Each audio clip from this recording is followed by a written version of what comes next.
Hey guys, मेरा नाम है नवीन। आप देख रहे हैं नवीन टेक्निकल जोन। तो गाइस आज हम बात करेंगे ओप्पो रेनो 6 5G के बारे में। गाइस आज को हमारा टॉपिक है camera hidden mode, how to use. तो गाइस कैसा आप अपने फोन में देखिए कैमरा के कुछ हिडन मोड्स को आप यूज़ कर पाएंगे, तो इस वीडियो में हम सब जानेंगे। तो गाइस वीडियो को आखिरी तक देखिए एंड समझिए। एंड अभी तक आपने हमारे चैनल को सब्सक्राइब नहीं किया है तो प्लीज़ सब्सक्राइब कर लीजिएगा। तो गाइस बिना टाइम वेस्ट करे यह वीडियो स्टार्ट करते। तो आप अपने फोन में देखिए सिंपली करिएगा, कैमरा एप्लीकेशन को ओपन कर लीजिएगा इस स्टेप से।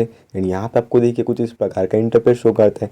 यहाँ पे आपको देखिए फर्स्ट मोड शो करता है HDR, तो आप इसे ऑन कर सकते हैं। Even night mode, video, photos, portrait mode.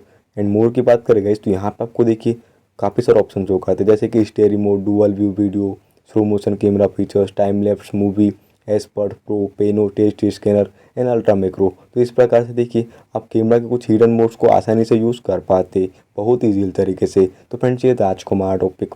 उम्मीद है फ्रेंड्स आपको वीडियो पसंद होगी। आज के लिए बस इतना ही। Thank you.